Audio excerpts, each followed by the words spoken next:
Vou chamar aqui meu amigo Bruno Falsi, correspondente do Cafezinho Buenos Aires. Tudo bem, Bruno?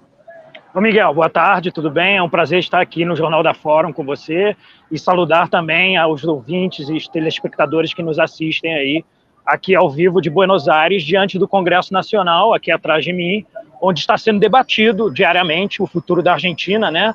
A Lei Ônibus e o DNU, que será votado finalmente no dia 24 deste mês, e também está convocado no mesmo dia, aqui diante do Congresso Nacional, uma greve geral de 24 horas para tentar barrar aí os decretos ilegais do Javier Milei e também a Lei Ônibus, que é praticamente uma reforma da Constituição argentina.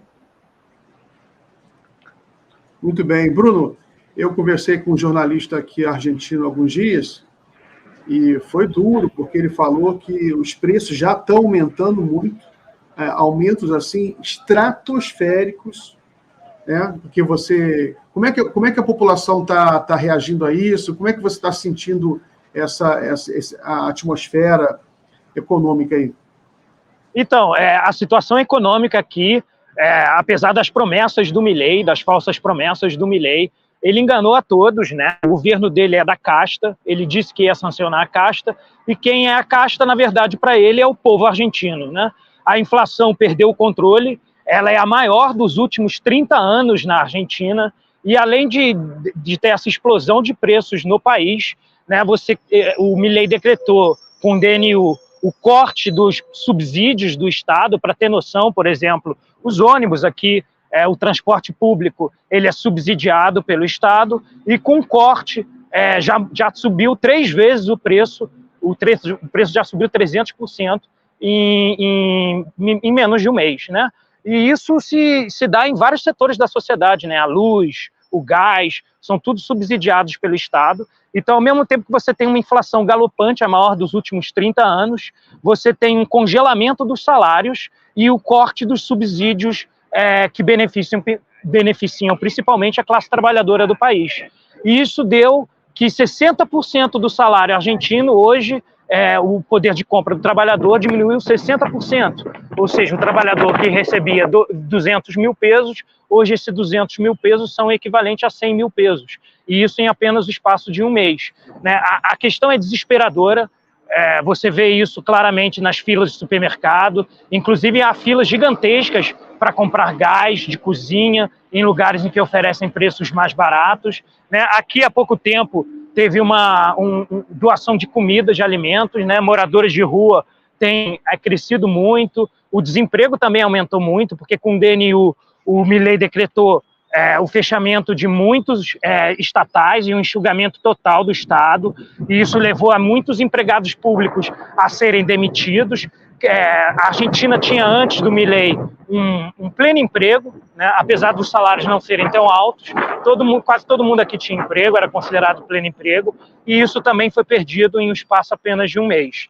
Vale lembrar que a sociedade argentina não está assistindo isso pela televisão, né?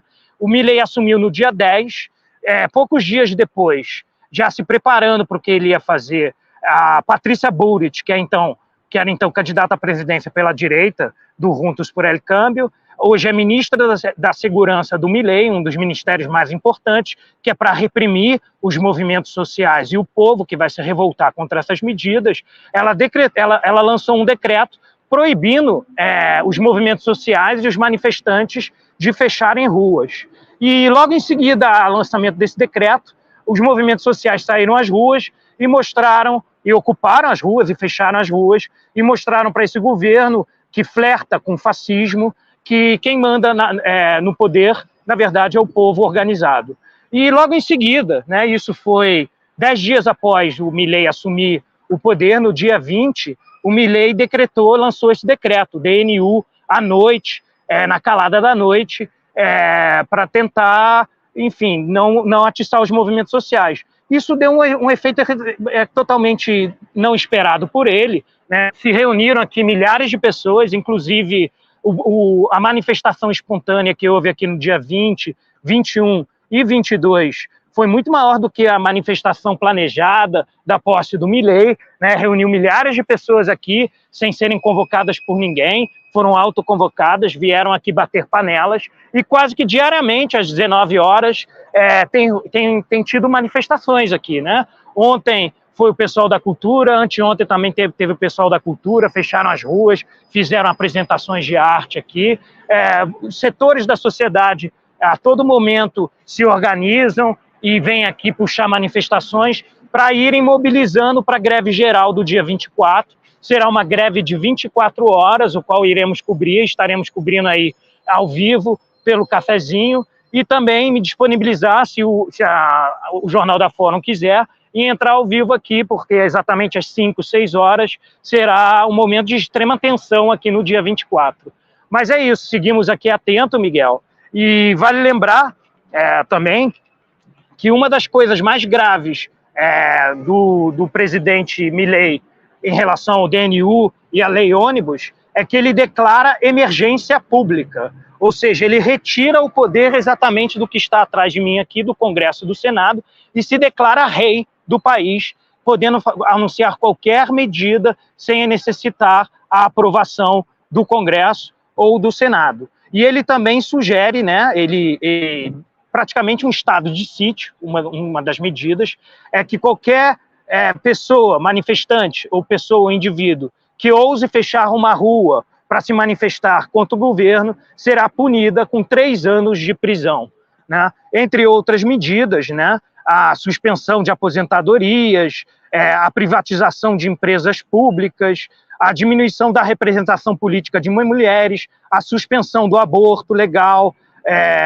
o fortalecimento, inclusive, do poder judiciário, que aqui, também como no Brasil, na época em que o Lula esteve preso, está sendo usado para perseguir as lideranças de esquerda peronistas, como a Cristina Kirchner, que inclusive sofreu tentativa de assassinato, e não foi candidata à presidência devido a essa perseguição política que sofre e que acabou ajudando bastante o poder da toga à eleição de Javier Milei.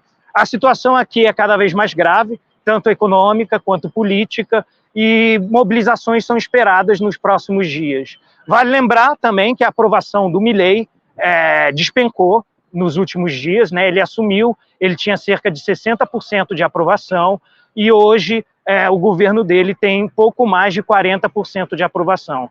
Ele perde mais ou menos 1 ponto percentual por dia, cada medida dele é rejeitada por diversos setores da sociedade, e são esperados mais manifestações, como eu falei, aqui diante do Congresso, o qual estaremos cobrindo aí diariamente pelo cafezinho. Maravilha, Bruno. Bruno, muito obrigado, então, parabéns aí pelo seu trabalho, está fazendo um sucesso, está tendo muita repercussão. Eu vi até que o grupo das Mães da Praça de Maio, né? Avós ou Mães da Praça de Maio? As Mães da Praça de Maio. Tem também as avós, Miguel, mas nesse caso são as Mães da Praça de Maio que fazem o ato. Ontem fizeram também, toda semana na Praça de Maio, há 47 anos eles fazem esse ato, né? Reivindicando os filhos que estão desaparecidos. Aqui tem mais de 30 mil desaparecidos. E a outra coisa que o Milei também defende, né? É a ditadura e a anistia para os militares que estão presos, que cometeram crime lesa humanidade, e ele busca, através da sua vice-presidente, que é metida com a ditadura militar, que é parente de agente da repressão, ele busca também negar a história. Então ele é negacionista também histórico, né? Ele, além de ser negacionista ambiental, a lei ônibus também permite a exploração de rios, de mares, de florestas aqui na Argentina, libera geral para o capital, né? E então ele é, além disso, negacionista, né? Há tantas coisas na lei ônibus e no DNU que é difícil analisar apenas em um vídeo, né? São tantas medidas. Por exemplo, o Ministério do Trabalho, o Judiciário, né? A Justiça do Trabalho, perdão, a Justiça do Trabalho derrubou as medidas em relação à reforma trabalhista, que ela considera ilegal e que o Milei não tem poder de fazer esse tipo de coisas. Então, algumas coisas já estão sendo quitadas, inclusive, da lei ônibus e do próprio DNU, mas o pacote é tão grande que recortar algumas partes dele seria, de uma certa forma, danoso, de qualquer forma, para a sociedade argentina. O que está em jogo na Argentina é tanto o passado quanto o futuro da Argentina, né? São muitos anos de luta da sociedade civil, em que criou um Estado muito forte, um Estado protetor, e hoje o Milei está querendo passar a motosserra, tudo em um instante, assim, sem debater. Inclusive, agora, nesse instante, estão tentando debater dentro do Congresso, porém está muito difícil. Os deputados do Milei, que hoje controlam o poder aí do Congresso, cortam os microfones dos peronistas. É uma agressividade muito grande, muito parecido com o Brasil na época do Bolsonaro, né, que o Bolsonaro estava no poder, e a tensão aqui só aumenta, só se eleva, e nós seguimos aqui acompanhando de perto para saber o que vai acontecer no futuro incerto que a Argentina tem pela frente. Só um comentário também, Bruno, que foi a estupidez inacreditável da diplomacia argentina, que eu estou acompanhando aqui, que eles foram se reunir com o embaixador da China e chegaram lá e receberam, aliás, a chanceler argentina recebeu a embaixadora de Taiwan, né? Ou seja, agrediu a China, que a China, a questão de Taiwan é a questão mais sensível da China, é a questão diplomática mais sensível. E a Argentina, então, ela praticamente rompeu relações com a China.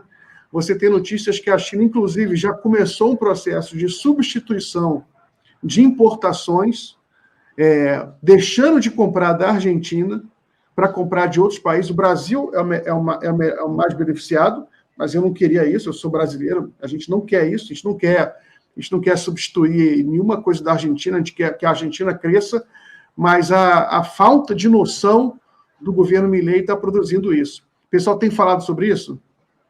Então, tem se falado muito, Miguel. Inclusive, uma das formas que os peronistas estão encontrando para contornar essa situação, inclusive o Milei, ele se retirou dos BRICS, a Argentina ia entrar agora em janeiro aos BRICS, depois de todo um trabalho do governo brasileiro, de um ano inteiro de diálogos com os outros países do BRICS, a Argentina deu mais um tiro no pé, né, e se retirou dos BRICS, que seria uma saída econômica para a grave crise que a Argentina passa, sem precisar ficar às mãos do Fundo Monetário Internacional. Interessante que aqui atrás de mim, Miguel, acabou de chegar, para vocês verem o nível de policiamento, de estado ditatorial que a Argentina está passando. Acabou de chegar 3 viaturas, 3 carros aqui da polícia, vocês estão vendo. Isso não era normal aqui na Argentina. Você tem um policiamento muito ostensivo agora, parecendo inclusive de um regime totalitário, e ele está presente por toda parte, né? Às vezes você vai numa passeata, quer dizer, as passeatas que eu fui aqui desde a ascensão do Milei, tem mais policiais do que manifestantes, e eles são extremamente agressivos. Uma que eu fui da classe trabalhadora diante do judiciário, que foram entregar um documento ao Supremo Tribunal Federal, reuniu centenas de milhares de pessoas. Também temos uma matéria no cafezinho. A polícia soltou a repressão solta, prendeu manifestantes, inclusive jornalistas foram presos. A tensão aqui é muito grande, e todo dia você vê essa mobilização por volta de 6 horas da tarde no Congresso e no Senado, de forças policiais, desproporcional a qualquer democracia e que preze a liberdade de opinião dos seus cidadãos. E aí, voltando à questão da China, é bom lembrar que o governador da província de Buenos Aires, onde está concentrado 1/3 da população da Argentina, o Axel Kicillof, que provavelmente vai ser o próximo candidato à presidência. Isso não sabemos quando, né? Se esse governo vai chegar até o final, mas se chegar até o final, provavelmente será o Axel Kicillof, que é governador atual da província de Buenos Aires, e ele fez um convênio com a Argentina muito forte, com a China, muito forte, inclusive substituindo o dólar, usando a moeda própria. Então é um acordo comercial muito forte que a província de Buenos Aires tem se aproximado cada vez mais com os chineses. Indo em contramão, aí do governo federal do Javier Milei. Vale lembrar que o Axel Kicillof ele se põe publicamente como contraponto do que o Milei é, e ele tem feito medidas contrárias todas a do Milei. Em vez de enfraquecer o Estado, o Kicillof tem fortalecido. Muito bem. Bruno, tem que terminar aqui meio abruptamente, vai começar a assinar agora às 7 horas. Forte abraço aí, bom final de semana para você e até a próxima. Um abraço, Miguel, e seguimos aqui acompanhando de perto e atentos às movimentações na Argentina e em Buenos Aires.